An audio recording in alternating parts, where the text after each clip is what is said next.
मुल्ला नसीरुद्दीन का नाम सुनते ही एक अजीब सी मुस्कान चेहरे पर खिल उठती है। उस परदेसी मूंछों वाले बुजुर्ग की तस्वीर हमारे दिमाग में बिखर जाती है, जो बैठकर फूंक फूंक कर सोचते हैं। एक हाथ में लाठी, दूसरे में पानी की टोकरी, और कहीं दूर से उनकी हंसी गूंजती है। एक ऐसी हंसी जो साधारण नहीं, बल्कि जीवन की कसैली सच्चाइयों को चुटकी में उकेर देने वाली होती है। यह कहानी बस इसी मौलिक हंसी की तलाश में निकल पड़ी है, लेकिन अचानक ही एक ऐसी राह मिल गई जो हमें ले चली इबादतगाह के गलियारों से लेकर बाजार की हलचल तक, लोगों के दिलों में उतरने की कुव्वत बनाए हुए।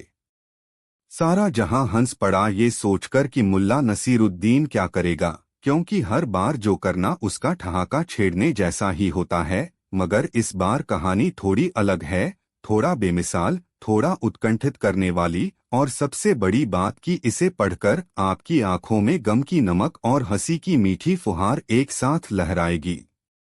किसी जमाने में, उस ठंडी हवाओं वाले शहर में, जहां कबूतरों का शहर बनने की दावत पहले से ही मौजूद रही थी, एक छोटा सा घर था। उसमें रहती थी गुल, उनकी पत्नी, और उन्होंने दुआयांजुम नाम का इकलौता बेटा जो पढ़ाई में कम, शैतानियत में कौशल रखता था। मुल्ला की जिंदगी का सफर नासिरुद्दीन से शुरू हुआ था, लेकिन अब उसका पूरा परिवार उसके जीवन की हंसी और आश्चर्य का हिस्सा बन गया था। उनका घर एक साधारण मकान था। चुल्लू भर पानी ढोने जाती उनकी बीवी गुल सुबह शाम रोटी बेलती, और बेटा दुआयांजुम स्कूल में खंभे की तरह खड़ा रहता, कदम कहाँ बढ़ाए, कब मुंह फुलाए, कब सर खनकाए, सबका रूटीन तय था। लेकिन उनके घर के बाहर अजबोंगरीबों की दुनियादारी बसी थी। हमीरपुर की गली, जहां हर दुकान की घंटी खुद ब खुद बजती, क्योंकि अंधेरे में भी लोग शोर मचाए बिना अपना काम नहीं छोड़ते। मुल्ला हर सुबह फजर की नमाज के बाद शहादत की चाय पीता, और उसके बाद फिर वही दिनचर्या। मस्जिद के पास एक पतली सी दीवार पर लाठी टिकाकर खड़ा हो जाता। कुछ देर बाद दुकान मालक चाय वाले का चारा लेकर आता। मुल्ला सिगड़ी की तरह बैठ जाता और चाय की ताजगी से सांस फूलाने लगता।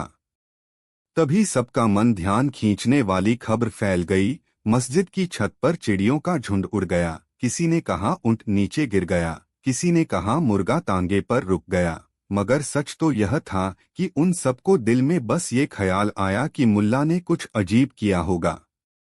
क्योंकि मुल्ला के चेहरे पर मुस्कान थी, आंखों में अटखेलियां थीं, और जब वह बोलता तो जैसे आसमान से बादल बरस पड़ते। उसकी बातें सुनने से दिल को सुकून नहीं, बल्कि चुभन सी गुदगुदी मिलती थी। कैसे न मिले चिड़ियों का झुंड मस्जिद की छत पर? यह जानने को एक भी चिड़िया तैयार नहीं थी, क्योंकि सुबह तक की रात में एक तिले हुए पपीते की खुशबू फैल गई थी जो गिरते ही चेतना जगा देती। मुल्ला ने चिड़ियों के लिए अपना दिलपानी निकालकर पैतल की कटोरी में डाल दी थी। उसमें कुछ दाने डालकर छत पर रख दिया। चिड़िया आईं, चटरपटर हुईं, फिर उनका झुंड पतंगों की तरह उड़ गया जब मुल्ला ने बीच में आदमकद ताली बजा दी। लोगों ने पूछा, मुल्ला तूने ऐसा क्या किया? चिड़िया आज तो तेरा नाच देखने के लिए भी आई थीं। मुल्ला ने लाजवाब जवाब दिया, भाई कल मैंने सपने में देखा कि चिड़िया मेरे घर पर ताला चाबू करके रख रही हैं, इसलिए आज सुबह से ही खूब दाने बिखेर दिए। मैं ताली बजने पर उड़ो का पैमाना ही लगा बैठा था। जिस दिन ताली बजने पर उड़ो जुमला अपने आप चल पड़ा, चिड़िया भी 2 मिनट रुककर शायरी सुनने लगी। दुकानदारों ने सच में ऐसा ही माना कि जब तक इंसान बेवकूफ़ी की हद तक जिएगा, उसकी हर अटपटी हरकत में भी दार्शनिकता खोजी जाएगी। लेकिन मुल्ला को यही मजा था। वह चुपचाप चश्मा सीढ़ी के नीचे रख देता, अपना सिर उस दीवार से संवारता और आदमी की तरह आंखों में शैतानियत लिए हंसता। उसने किसी को बताया ही नहीं क्यों ताली बजाई, क्यों दाने बिखेरे, क्यों मस्जिद की छत पर चिड़िया वहीं उतरकर फिर क्यों रिमझिम भरी मुस्कान छोड़ गईं। लोगों की अलग अलग कल्पनाएं थीं। किसी को लगा कि उसने चिड़ियों को सूली पर चढ़ा दिया, कोई कहता उसने जादू टोना किया, कोई कहता उसने आवाज बुलंद कर दी कि अभी उड़ो, और जिनकी समझ बहुत खुली नहीं थी, उनका मानना बस इतना था कि मुल्ला ने मुस्कुराता हुआ चिड़ियों को गुदगुदा दिया, इसलिए वे उड़ती हुई भी चहक रही थीं। मगर मुल्ला को तो मजाक में भी मजाक मंजूर नहीं, उसके अंदर एक अजीब सी सच्चाई हंसी के पीछे दरकिनार हो चुकी थी। उसे एक अजीब सा सवाल सताने लगा, क्या हंसी भी गलत हो सकती है? यह सवाल उसे रोज दबोचता। सुबह के चांद के साथ उड़ जाता, शाम के सूरज के साथ लौटा, फिर रात के उजाले में मातम बांटने लगता। इसी द्वंद्व में वह एक दिन निकल पड़ा सियासत के बाजार में, जहां मोलभाव करते लोग, चलताऊ दुकानदार, शिकारी कव्वाल व्यापारी सिर उठाए बेचना खरीदना करते थे। मुल्ला वहीं एक नुक्कड़ पर रुक गया, जहां सरबजीत नाम का खराब अंदाज बढ़ी अपने होते हुए भी दिखता नहीं था। उसकी आंखें, जैसे जो भी दिखती, सीधे दिल में उतर जाती थीं। मुल्ला बिगड़ गया, बोला, भैया तुम कैसी हालत में हो? ये हमीरपुर वाले तो तुम्हें मार ही डालेंगे। सरबजीत बोला, मैंने तो बस एक टूटी कुर्सी मांगी थी दोस्त।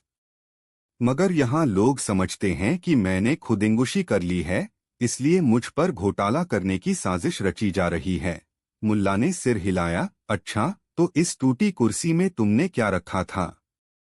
देखते ही देखते इनकी बातचीत चटखारे ले लेने लगी। राज 500 रुपए का मामला था। कुर्सी बना एक मास्टर लठिया चलाकर और खूंटियां जोड़ी छोड़ी, लेकिन मामला इतना बड़ा बन गया कि सियासत वाले रामनुन्नू भी इकट्ठा हो गए। मुल्ला का जवाब सुनने के लिए बड़ी भीड़ जमा हो गई। यह जो हंसी उछलती दिखाई देती है, इस पर भागीन दौड़ी क्यों मची है? उसे पता नहीं कि उसका हंसो लेकिन समझकर हंसों का मंत्र सुनकर लोग पागल हो गए। उसने कहा, मेरे भाइयों, यह देखो, सीधा सादा मामला है। एक टूटी कुर्सी की कीमत 65 रुपए, 500 रुपए किस तकलीफ को बुला लाए? जब इंसान एक छोटी सी बात से इतना बड़ा झगड़ा कर ले, तो समझ लो उसका सिर तो कट ही गया होगा। ठहाका जाहिर है। 15 लोगों ने तालियां बजाईं, लेकिन सियासी भाई लोग चिल्ला उठे, क्या मूर्खता है? इंसाफ तो होना चाहिए। मुल्ला बोला, तुम लोग जरा संभल कर सुनो, यहाँ सब बेचते और खरीदते हैं। तुम समझते हो कि मैं हादसा करूंगा? देखो, अगर मैं एक टूटी कुर्सी से इतना पंगा कर रहा हूँ, तो तुम गरीब लोगों के झगड़े पर तो मजाक उड़ाना छोड़ो, उनका तो पेट भी नहीं भरता। ऐसे झगड़ों में उनकी हंसी से दुआ सी अंटकी रहती है। चीख पुकार मची, जैसे शराब किसी के पास हो और उसे छीन लिया गया हो। सरबजीत के कान सुन रहे थे, उसकी आंखों से आंसू छलक रहे थे। मुल्ला ने उसे हंसते हंसते रुला दिया। मगर यही तो हुनर था मुल्ला का, वह हंसाते हुए अंदर तक झकझोर देता। उसकी आंखों में दया होती, होठों पर ठठेरा, और कहानी सुनाने की कला ऐसी कि जैसे जादू की छड़ी घुमा दी गई हो। उस दिन के बाद सरबजीत ने हंसते हुए अपना टूटा हुआ कारोबार फिर से चालू किया, लेकिन हर कुर्सी बेचते वक्त एक रियायत जरूर रखता। यह वाली कुर्सी मुल्ला साहब को अर्पित है, जो हंसी लेकर चले गए और हमारी महंगी शमती कुर्सी पर चुपके से लुटी आते हैं। मुल्ला की असली परीक्षा तब शुरू हुई जब उसे सुना कि गांव में एक अनाथ बच्ची अपनी मां के कफन के लिए रोजगार ढूंढ रही है। उसकी आंखों में आशा थी, मगर हाथ में चना दाल की पीली थैली। गांव के सरपंच ने कहा, ये कहाँ की परिक्रमा कर रहा है? यहाँ तो हर वक्त झूठ मूठ की हंसी ही चलता है, सच का कोई मोल नहीं। तू बच्ची को काम देने की जगह सलाह दे, जिंदगी का मकसद बतला। तुझे ज्ञान के भंडार में पटा देना, मगर खाने को रोटी नहीं दे पाएगा। मुल्ला चुप रहा, उसकी सांस पर सांस थमी रह गई, जैसे उसको लग रहा हो कि मौत ने उसे चिढ़ाया है। लेकिन उसने ठान लिया था, इस बच्ची के गले से भूख का पटरा हटाना है और उसके चेहरे से अनाथी का ठंडा पानी बहाना है, न कि सिर्फ शब्दों का अंधेर करना। उसने गांव वालों से कहा, भाइयों, जब तक हवा में चना भूनोगे, इस बच्ची की भूख मिटेगी नहीं। काम चाहिए तो अपने हाथों से खेतों में हल चलाना सीख लो, दाना धान बोना सीख लो, फिर हम उसकी माँ के लिए पैसे बचाकर उसे शिक्षा दिलवाएंगे। लोगों ने लात मारकर भगा दिया। ये किसकी फोकट की ताली बतौर ज्ञान दे रहा है? मुल्ला मुंह लटका कर गया, मगर काम पे नहीं। उसने सोचा, जिस दिन असली भूख की आग तुम्हें सेंकना पड़े, उस रोज कोई ठहाका भी नहीं सुनाई देगा। अगले दिन उसने खुद जाकर बच्ची को समाचार सुनाया कि वह उसे किसी काम पर लगाने की कोशिश करेगा। हाथ में एक चूल्हा, पेट में 2 रोटियां और मुट्ठी में चना, वह उस लड़की के कंधे पर हाथ रखकर बोला, बेटी चलो खेत चलते हैं। वहां से हमें रुपयों की रोटी भी मिलेगी और हंसी का मसाला भी। लड़की की आंखें डर गईं, लेकिन भूख बड़ी चीज है। उसने झिझक कर अपना छोटा सा बैग उठाया और मुल्ला का साथ दिया। रास्ते में मुल्ला उसे कहानी सुनाने लगा। कहानी ऐसी कि लड़की का दिमाग खुले, उसकी आंखों में रोशनी भर गई और भूख बिसर गई। वह बोली, मुल्ला साहब, क्या सच में हंसी से खाने का स्वाद बढ़ जाता है? मुल्ला ने मुस्कुराकर सिर हिलाया, बेटी, जब आदमी हंसता है, तिनके पर भी रोटी का घूंघट सज जाता है। खेत के मालिक ने मुल्ला और लड़की को काम पर रख लिया, बिना किसी दर्जी काम वाले लाइसेंस के, खरीदारी समझौता के। बस वो दिन भर अपनी मेहनत से धान के खेत में कमर तोड़ रहे थे। शाम को मालिक ने देखा कि लड़की खेत में हंस रही है। उससे पूछा, क्यों बच्ची, इतनी हंसी क्यों? लड़की बोली, मुल्ला साहब की कहानी सुनकर हंसी आ रही है।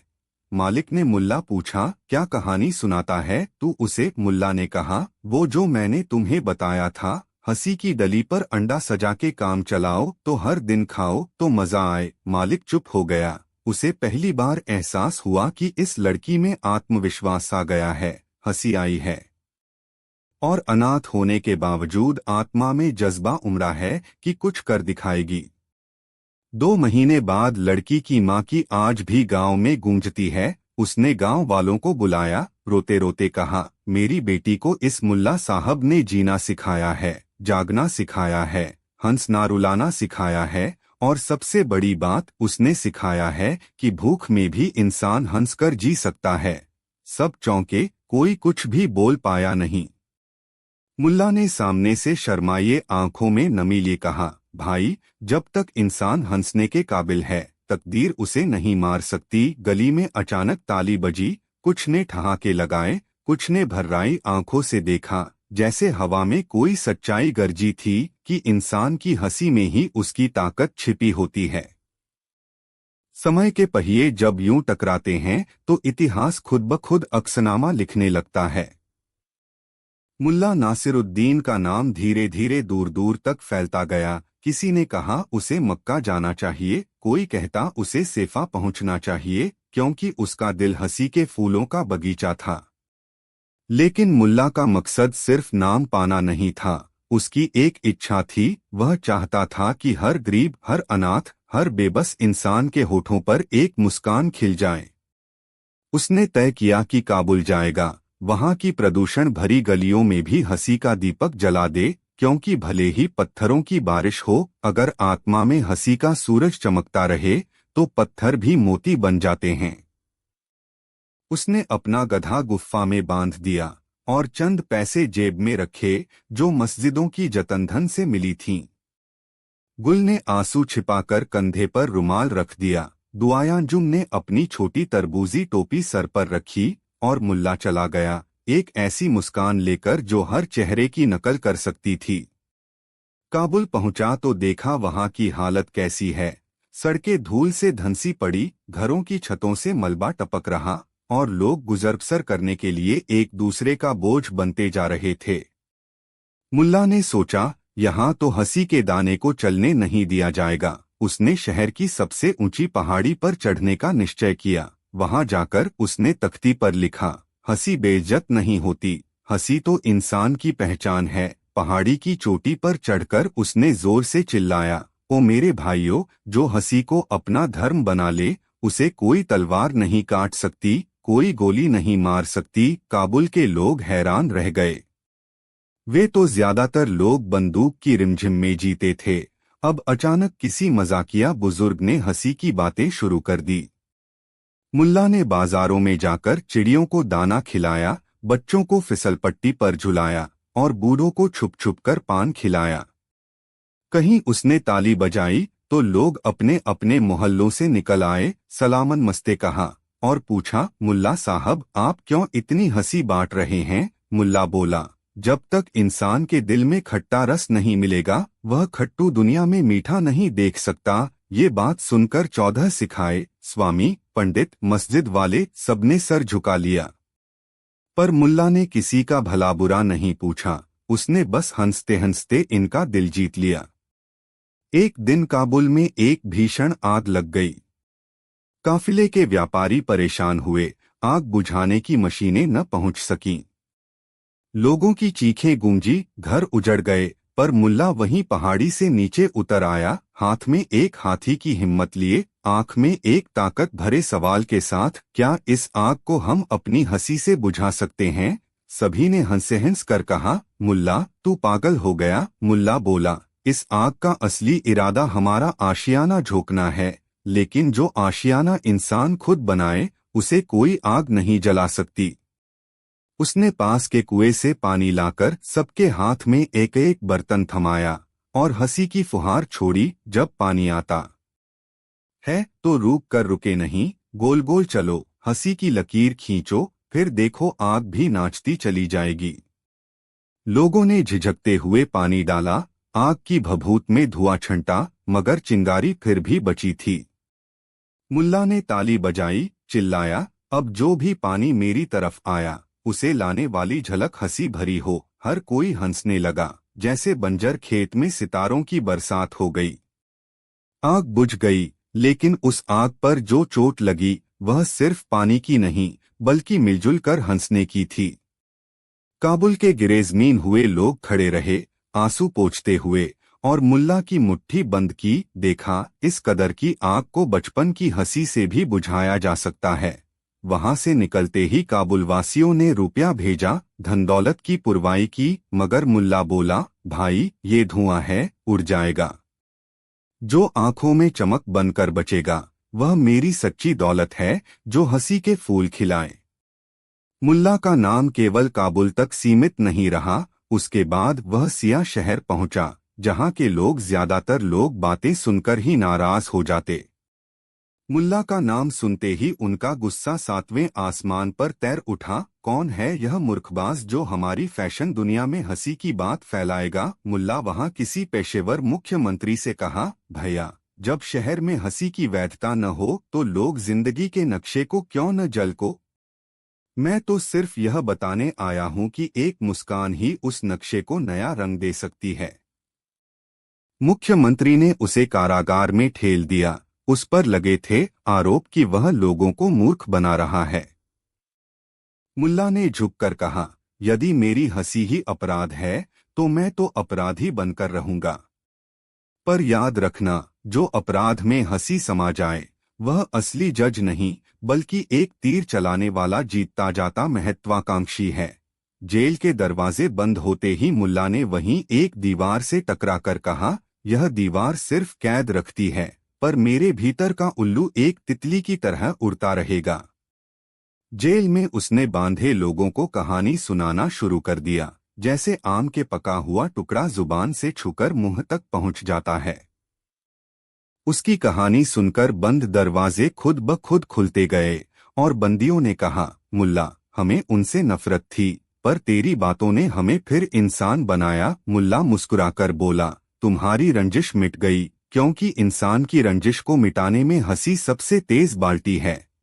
अगले ही दिन जेल के सभी दरवाजे खुले। लोगों ने मुल्ला को फूलों की शूलिका से मिली माला पहना दी, कानों में कान पड़ाकर कहा, तू अब हमारे शहर का सम्मान बनेगा।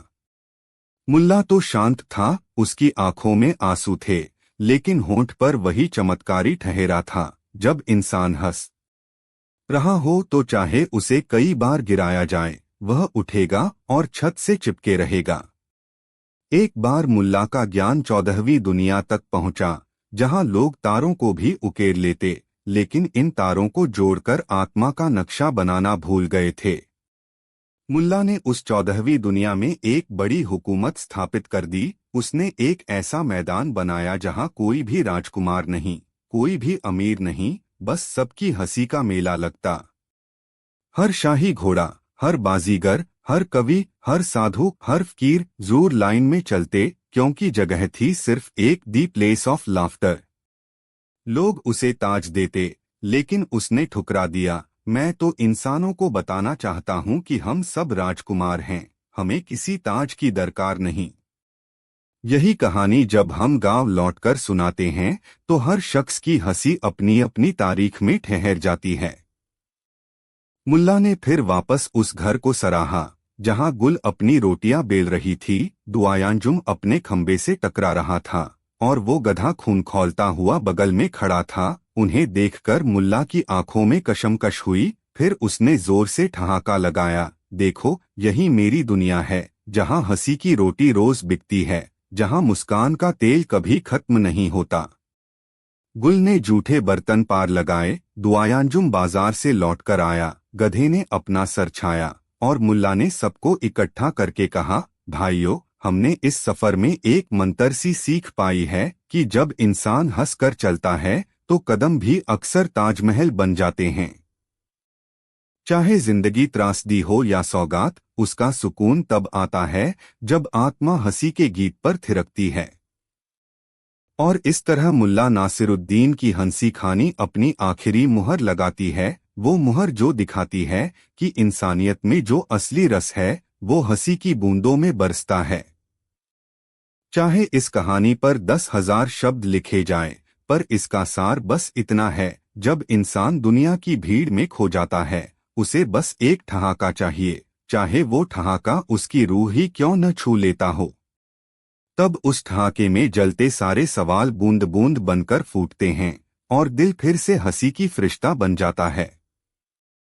कहीं दूर उस झुमकते हुए शहर में, जहां गलियों में गूंजते कदमों की आवाज निकलती और चाय की खुशबू हवा में तैरती रहती थी, वहीं एक बार फिर मुल्ला नासिरुद्दीन ने अपने तिलमिलाए दिल की खामोशी तोड़ने का फैसला किया।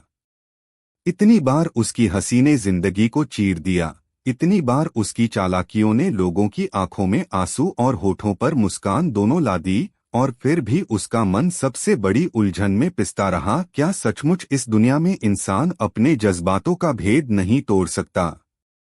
इसी सवाल की आग लेकर वह एक नई राह पर निकल पड़ा, जहां उसे इंतजार था अनगिनत मजाकों, अजीबोगरीब हालातों और एक ऐसी चुनौती की जो उसे खुद से अधिक कलवा कर रख देगी। उसकी शुरुआत हुई एक सुनसान मैदानी रास्ते से, जो शहर से काफी दूर तक फैला था, जैसे ख्यालात की कोई दीवार हो जो दुनियादारी को अलग रखती थी। रास्ते में एक बूढ़ा कुत्ता मिला, पीली बीन खाकर नींद के आगोश में सोया था। मुल्ला ने सोचा, क्या इस कुत्ते ने कभी अपनी सूंघ सूंघ कर याद रखी हंसी का स्वाद चखा है? उसने पास जाकर उसकी नाक पर हल्की सी थपकी दी। कुत्ते की आंख खुली, उसने शेर की तरह गुर्राया, लेकिन फिर झपकी झपकी कर बैठ गया। मुल्ला ने मुस्कुराकर अपना लाठी सीधी कर ली, मगर तभी एक तीर सी दिल में चुभा, क्या बेवकूफी भी कोई सूंघ सकती है? यह सवाल उसे नींद से जगा गया। कुछ दूर चलते ही उसे रास्ते में एक मजदूर मिला, चेहरे पर मिट्टी लगी, आंखों में थकान के निशान, हाथों में बंदूक जैसी कुदाली थामे हुए, जैसे जमीन से कोई खून पसीना सींच रहा हो। मुल्ला ने पूछ ही लिया, भैया, कितनी मेहनत है तुम्हारे इस हाथ में? मजदूर बोला, 8 सालों के पसीने को कुचलकर एक हल्की सी पकड़ में लाया, मगर ये भी क्या काम?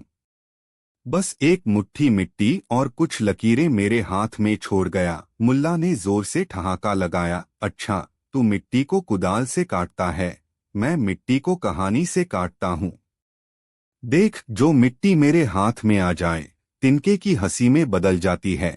मजदूर ललचाकर बोला, कहानी? तू तो अजीब बंदा है, कहानी से हंसी पैदा कर दे तो इस कलेजे को थोड़ी शांति तो मिलेगी। मुल्ला ने सिर हिलाया, बिल्कुल मिलेगी, लेकिन पहले मुझे पता लगाओ कि तुम्हारी मेहनत में कितना जालिम मजाक है। मजदूर ने आंखें घुमाई, मजाक? इसमें क्या मजा होगा? देख, जब मैं जमीन खोदता हूँ मेरा पेट खा जाता है, और पसीना निकलकर मेरे दोस्तों को गले लग जाता है।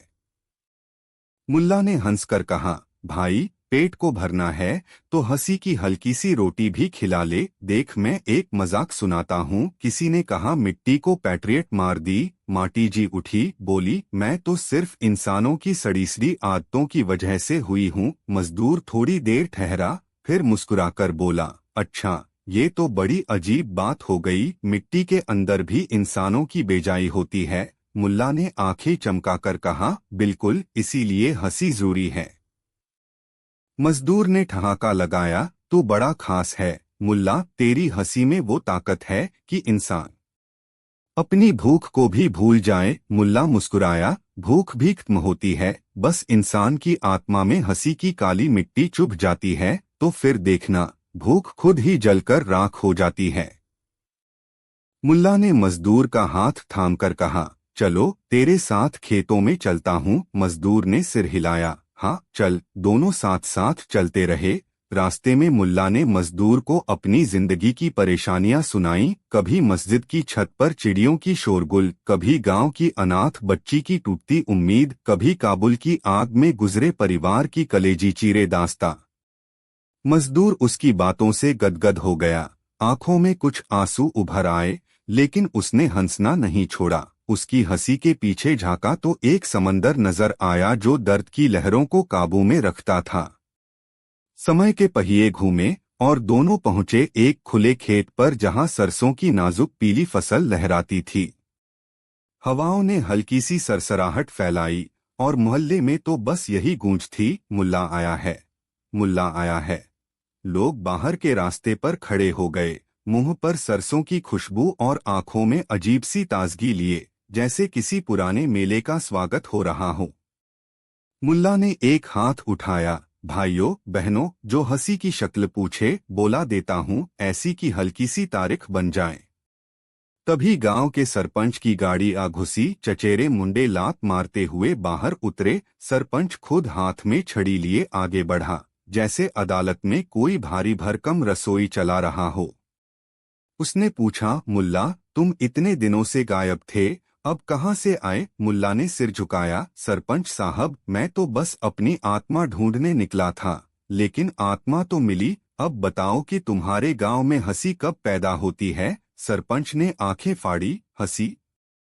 इस गांव में हंसी की कोई खैर नहीं। सब तो फसलों की चिंता करते हैं, जानवरों की चिंता करते हैं और जूठे चूठे झगड़ों में उलझे रहते हैं। मुल्ला ने धीरे से कहा, यदि इंसान मजबूत झगड़ में जुटा हो तो वह हंसना भूल जाता है। हंसी तब आएगी जब इंसान दूसरों की तकलीफ को खुद की तकलीफ समझ लेगा। सरपंच बोला, बहुत अच्छा मिशन है, पर हम यहाँ तो सिर्फ नाम, रुतबा और जात पात देखते हैं। तू तो कहने लगा कि इंसानियत दिखा, हंसी बांट, जैसे हम चांदों में गोता लगाए।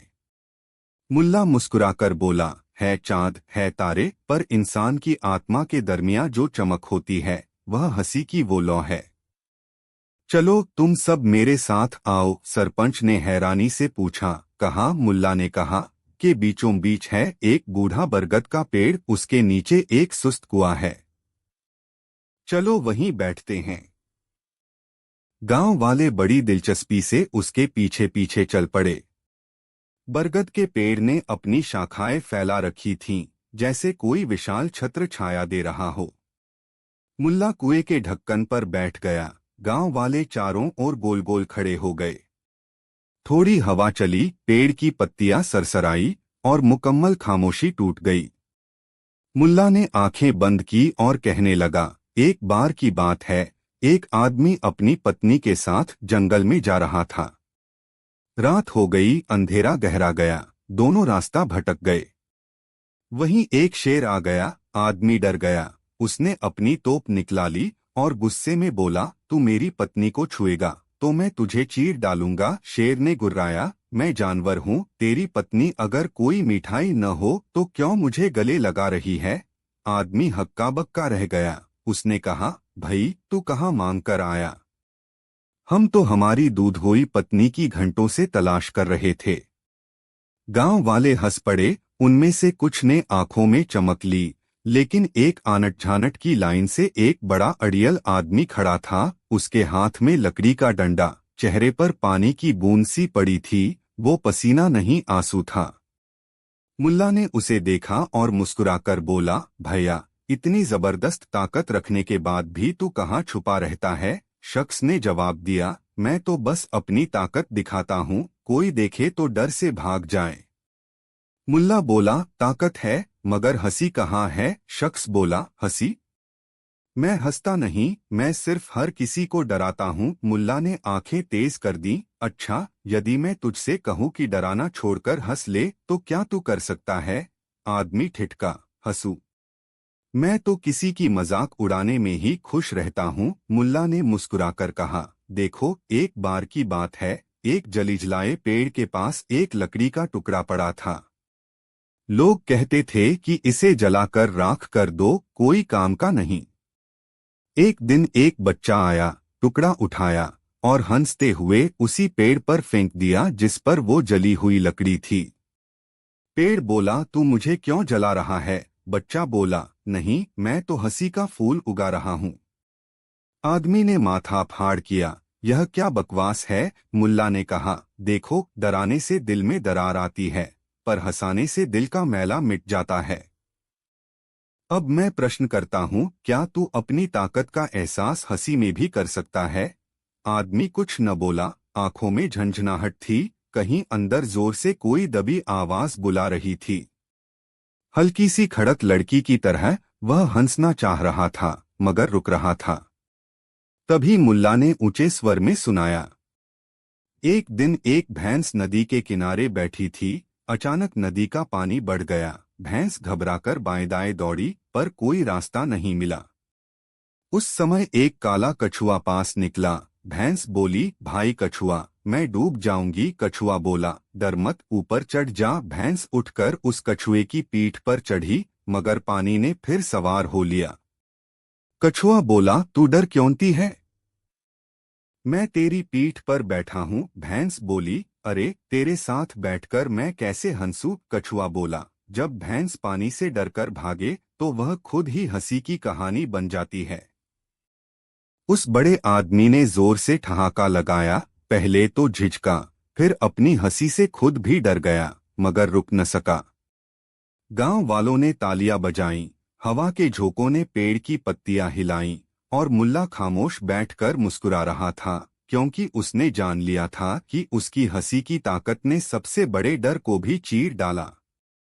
यह सुनकर सरपंच ने सर हिलाया। गांव वालों ने आसमान में हाथ उठाए और कौआ चोंच चोंच कर बोल पड़ा, मुल्ला वापस आ गया, इस बार तो सब हंसेंगे। मुल्ला बोला, बस हंसी की शर्त यही है कि जब तक इंसान दूसरों से जलता रहेगा, उसका दिल अंधेरा रहेगा। उसके बाद मुल्ला एक अजीब सी यात्रा पर निकला। उसने तय किया था, इस गांव में सिर्फ हंसी नहीं, बल्कि उम्मीदों की अम्मा भी जलाई जाए। उसने गांव के बुजुर्गों से कहा, भाइयों, तुम कितने साल से रीढ़सी बेजुबान मटमैली कहानियां सुनाते आ रहे हो? कब तक खोपड़ी में बीज बोते रहोगे? फूल क्या होंगे? बुजुर्गों ने हालात का ब्यौरा सुनाया। फसलें कब तक खत्म हो जाए, पानी कब तक सूखे, गांव कब तक पिसता रहे? मुल्ला मुस्कुराकर बोला, तुम बैठकर बातें करते रहोगे तो खेत में जो बीज उगा वो रत्ती भर उम्मीद भी पैदा नहीं कर सकेगा। तभी बच्चे इधर उधर दौड़ते हुए आए। कुछ अकेले चंदा खाना लेकर पीछे पीछे चले, कुछ मिट्टी के किले बनाकर खेल रहे थे। मुल्ला ने बच्चों की तरफ देखा, देखो, ये बच्चे मिट्टी से खेलते हैं, लेकिन उनके हाथों में वो मासूमियत है जो दुनिया को रंग दे सकती है। फिर उसने कहा, चलो बच्चों, हम एक महोत्सव मनाएं, मिट्टी से अपना मिसरा गढ़े, उम्मीद की दास्तां, हंसी की पुकार। बच्चों की आंखें चमकीं, वे ठहाका लेकर बोले, मुल्ला, तू हमसे क्या कहानी सुनाएगा? मुल्ला ने चुटकी बजाई। एक बार की बात है, एक बच्चा अपनी माँ के साथ सूचना लेने गया। उसने नदी का पानी पिया। माँ बोली, बेटा, यह पानी अपशिष्ट है, पीने लायक नहीं। बच्चा बोला, माँ, पानी तो पानी है, हंसी भी हंसी है, क्या फर्क पड़ता है? माँ घबरा गई। अरे तू पागल है क्या? बच्चा बोला, मैं पागल नहीं, मैं तो बस इस दुनिया की हकीकत जानना चाहता हूँ। जिस चीज को खराब कर दो फिर भी अगर उसमें हल्की सी हंसी मिल जाए तो वो दुनिया सही हो जाती है।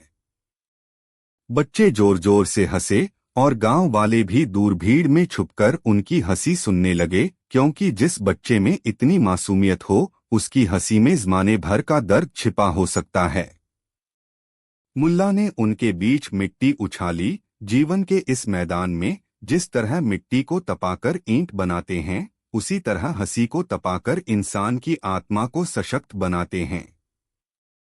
अगले ही दिन गांव में उत्सव की शहनाई बजी, लोग मिठाई बांटने लगे, बच्चे मिट्टी की मूर्तियां बनाने में जुट गए और बुजुर्ग अपने पुराने किस्सों को नए रंग में गढ़ने लगे।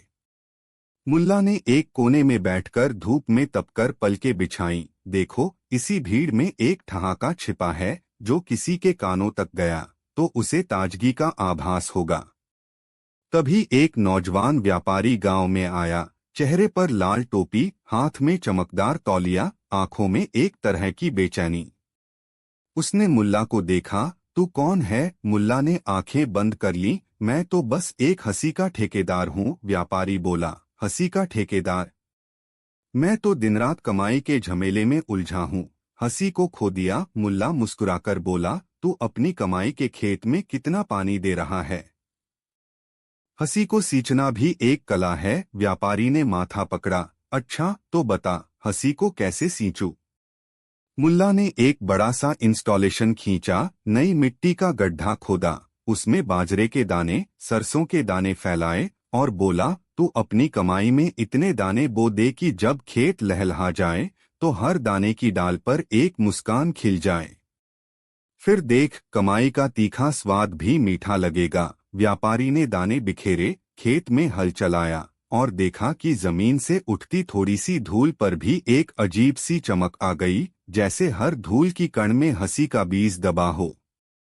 दिन ढलने को था, तालियां बज उठीं, ढोल की थाप ने संगीत बना दिया और मुल्ला ने सबको बुलाकर कहा, भाइयों बहनों, इस खेत में हर दाना एक सपना बोता है और हंसी उसका पानी होता है।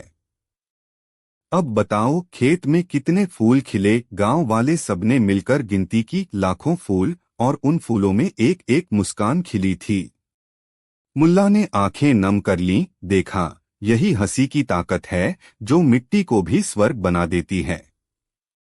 रात को नए चांद की तपिश बिखर रही थी, सब लोग बाहर चौपाल में जमा हो गए। मुल्ला ने बीच में बैठकर कहा, अब समय आ गया है कि मैं तुम्हें एक आखिरी दास्तां सुनाऊं, एक ऐसी दास्तां जिसमें हंसी की चपेट से हर दर्द उछलता है, हर एहसास नाचता है। सब लोग सांस थाम बैठे, उन्हें पता था मुल्ला की बातों में कोई भी शब्द व्यर्थ नहीं होता। मुल्ला ने धीमी सी आवाज में सुनाया, एक बार का ज़माना था, एक राजा था जो अपनी प्रजा से बिल्कुल कट चुका था। उसका महल ऊंचा था, सोने की छत पर हीरे खून चमक रहे थे, मगर उसके दिल में काली मिट्टी थी, वह हंसना भूल चुका था। एक दिन राजा ने घोषणा की, जो भी आदमी मुझे हंसा देगा उसे मेरे खजाने का मालिक बना दूंगा। मगर बहुत से बुद्धिजीवी आए, कवि आए, विद्वान आए, पर कोई राजा की ऊंची दीवार को तोड़ नहीं पाया। उसे हंसाने के लिए उन्होंने गाने गाए, कविताएं सुनाई, लेकिन उसके होंठ एक तने हुए फूल की तरह चुप से रहे। हुक्म हुआ, सबको दूर दूर तलक बुलाया जाए। एक छोटा सा नौजवान आया, चेहरे पर मिट्टी, कपड़े फटे, मगर आंखों में चमक थी। राजा ने पूछा, कौन हो? नौजवान बोला, मैं तो बस एक मुसाफिर हूँ। राजा बोला, क्या कर सकता है? नौजवान मुस्कुराकर बोला, हाँ राजा, मैं आपको हंसाकर दिखाऊंगा। दरबार हंस पड़ा। हंसाकर कैसे? नौजवान बोला, बस सुनिए। फिर नौजवान एक झोला निकाला, उसमें से एक सूती कपड़ा निकाला। राजा के बड़े बड़े दरबारियों ने सोचा, यह कपड़ा कहाँ से आया? नौजवान बोला, राजा, यह कपड़ा इतनी हल्की निगाह का है कि उसे देखना ही कोई मजाक है। जब आप इसे पहनेंगे तो आपकी सारी शान इस कपड़े में समा जाएगी और आप खुद को आसमां का बादल समझेंगे। राजा को अजीब सत्य सुनने को मिला। वह कपड़ा उत्तराधिकार में भी नहीं बेचा जा सकता था, क्योंकि कपड़ा खुद बेचता चाहता आ गया था। राजा ने खुद को उतारा, कपड़ा पहना और शान से दरबार में खड़ा हो गया। सभी नतमस्तक हो गए, मगर केवल राजा नहीं हंसा। नौजवान ने फिर कहा, राजा, जब आप इस कपड़े में इतने शान से खड़े हैं, तब आपका मजाक इस कपड़े से भी बड़ा हो जाता है। राजा की आंखें चमकीं। पहली बार उसके दिल में एक हल्की सी मुस्कान आई, मगर उसने उसे झुठला दिया। नौजवान ने बार बार कहा, देखिए, जब आप खुद को आसमां का बादल समझेंगे, तो आपकी हर बात बेवकूफी से कम नहीं होगी। अंत में राजा हंस पड़ा। वह हंसी थी इतनी झकझोर देने वाली कि दरबारियों की अंधेरी तहखानों में भी एक रोशनी निकल आई। राजा ने पूछा, क्या तू सचमुच हंसने के लिए इतना बड़ा झंझट लाया है? नौजवान बोला, हंसी बड़ा साधन है, और जब साधन बड़े हों तो उनकी जिद्दी मंशा भी बड़ी होती है। राजा ने उससे एक सवाल पूछा, क्यों? हमने सोचा था कि हंसी बेकार गलतफहमी है। नौजवान बोला, क्योंकि जब इंसान खुद को बड़ा समझने लगता है तो उसे लगता है कि हंसी भी उसके नीचे की चीज है। लेकिन हंसी लिमिटलेस है, जैसे जरा से आंसू भी सागर बन सकते हैं। राजा ने घबराकर पूछा, तू कौन है? नौजवान मुस्कुराकर बोला, मैं तो सिर्फ वो आदमी हूँ जिसे तुमने सोचा था बेवकूफ, लेकिन जिसने तुम्हें बेवकूफ समझ लिया। राजा ने उसे गले लगाया। खजानों का पारितोषिक देने का सोचा, लेकिन नौजवान बोला, मेडल नहीं चाहिए, बस मेरी हंसी से तुम्हारी आत्मा तन गई है।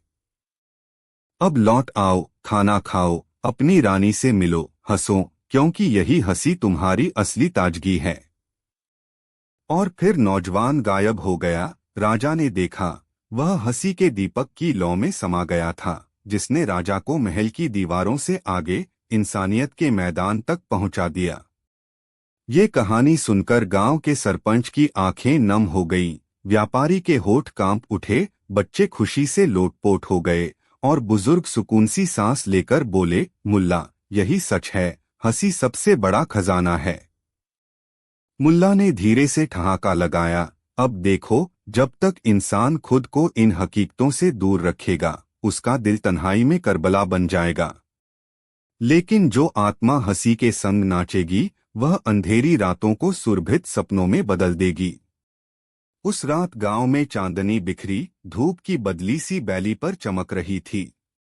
सब लोग तालियां बजाते हुए घर लौटे, बुजुर्गों के चेहरों पर सुकून, बच्चों के हाथों में मिट्टी की मूर्तियां, और आंखों में एक नई जिज्ञासा कि अगली सुबह क्या नया मजाक लाएगी, अगली सुबह कैसी दास्तां सुनाएगी मुल्ला। मुश्किलें, झकझोरती हवाएं, राजतंत्र के जाल, कुछ भी रह गया नहीं जिसका जवाब न मिल जाए। क्योंकि जब इंसान के हाथ में हंसी का खिलौना हो, तो दुनिया की कोई दीवार उसे नहीं रोक सकती। मुल्ला नासिरुद्दीन ने एक बार फिर साबित कर दिया कि न ज़माने की रानियां, न जिंदगी की तलखियां, न राजदरबार की तख्ती, इन सबका सामना हंसी की पकड़ से नहीं हो सकता। उसके जाने के बाद सदियों तक उस गांव में ताज़ी हवा चलती रही। लोग सुबह उठते ही चिड़ियों को दाना खिलाते, बच्चे नहा धोकर सरसों के खेतों में दौड़ लगाते, और बुजुर्ग बरगद की छांव में मिलकर मुल्ला की दास्तां सुनाया करते। रात के अंधेरे में भी लोग एक दूसरे की तकलीफ पर मुस्कुराकर ढांढस बंधाते, ताकि कोई अकेले रोने न बैठ जाए। मुल्ला नासिरुद्दीन की हंसी यात्रा सिर्फ उस गांव तक सीमित नहीं रही, उसने 100 गांवों में दहाड़ की तरह गूंजी, दुनिया भर के कोने कोने तक पहुंची। जहां कहीं भी इंसान का दिल टूटने को तैयार होता, वहीं उसकी हंसी बीज की तरह बोई जाती। कितने राजा-रज्जों के महल बदले, कितनी हवाएं बदलीं, मगर मुल्ला की हंसी की गूंज कभी फीकी नहीं पड़ी। वे कहते हैं कि अगर आज भी किसी सुनसान गांव के बीचों बीच एक अकेला बूढ़ा बरगद खड़ा हो, जिसकी शाखों पर पतझड़ के पत्ते CHNG पड़ते, उसके नीचे एक कुआं सूखा पड़ा हो, और उसी कुएं के ढक्कन पर एक पुरानी लाठी टिकी हो, तो समझ लेना कि मुल्ला नासिरुद्दीन एक बार फिर वहीं किसी अनसुनी पीड़ा को चीरकर हंसी का फूल लगाने आया है। और उसी हंसी में ये सच्चाई छिपी है कि इंसान जब तक खुद से खेलता रहेगा, सच से हाथ नहीं मिलाएगा, तब तक कोई भी समस्या विशालकाय पहाड़ दिखेगी। मगर जब किसी अजनबी मजाक ने उस पहाड़ की चोटियों पर ठाक ठैक की आवाज कर दी, तभी सामने सागर दिखाई देगा, जिसमें हर लहर एक ठहाका बना लेती है। अब अगर तुम पूछो कि मुल्ला नासिरुद्दीन की अगली कहानी कैसी होगी, तो मैं तुम्हें बस इतना कहूँगा, उसी तरह की, जिसमें हंसी की तकदीर हो, जहाँ दर्द गहराई में छुपा हो, लेकिन उसकी परतें खोली जाएं तो बीच से हंसी की रेखा चमकने लगे। और जब तक ऐसी हंसी जिंदगी में खड़ी है, तब तक बचपन की आंखों में सपनों के फूल खिलते रहेंगे, बड़े बड़े ज़माने भी उस पर झुककर सलाम करते रहेंगे। क्योंकि मुल्ला की मेहनत ही यही है, दुनिया की हर पगडंडियां पार कर सबके होठों पर वो मुस्कान लगा दे, जो कहीं भी मिल जाए वहां इंसानियत की बहार हो जाए। उसी बहार के बुलबुले अभी भी हवा में बिखरे हुए हैं, कोई खींच ले उन्हें, कोई चूम ले, कोई चुटकी भर हंसी भर दे, और इस खूबसूरत ज़मीन को इंद्रधनुषी बना दे। यह कहानी भी उसी ज़मीन की दास्तां है, जहां मुल्ला नासिरुद्दीन फिर चलता रहेगा, हंसी बांटता रहेगा, और जहां कहीं कोई भी दुख का घूंघट खड़ा होगा, वहीं उसकी ठहाका सा आवाज गूंज उठेगी, डरो मत। जब तक हंसी का सूरज खिला रहेगा, कोई अंधेरा तन्हा नहीं होगा। और हम बस एक सवाल के साथ खत्म करते हैं, क्या आपकी आत्मा ने फिर से हंसी की खुशबू महसूस की, या अभी भी कहीं दूर परदेश में कहानी की भंवरों में खोई है? अगर जवाब हाँ में है, तो समझ लेना मुल्ला की ये दास्तां तुम्हारे भीतर तक पहुंच गई। अगर नहीं, तो चिंता न करो, क्योंकि मुल्ला नासिरुद्दीन की अगली दास्तां बस एक छलांग की दूरी पर है, और उस छलांग के साथ तुम्हारी आत्मा में एक नया ठहाका खिल जाएगा। जब तक इंसान खुद को अपने भीतर छुपा लेता है, वहीं दर्द रहता है, वहीं अंधेरा रहता है। मगर जब किसी इंसान ने आंखें खोल दी, खुद से पूछा, क्या मुझमें भी हंसी की शक्ति है, तब उसकी जिंदगी बदल जाती है। और यह बदलने की यात्रा कभी खत्म नहीं होती। यही मुल्ला नासिरुद्दीन की हंसी का असली मजा है, जो हर कहानी के साथ गहरा होता जाता है।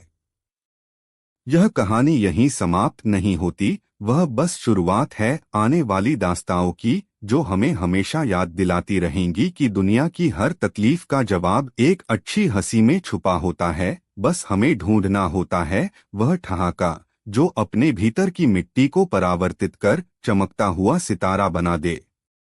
और इस तरह मुल्ला नासिरुद्दीन की एक और कहानी समाप्त होती है, लेकिन उसकी हंसी की गूंज हमेशा हमारे साथ रहेगी।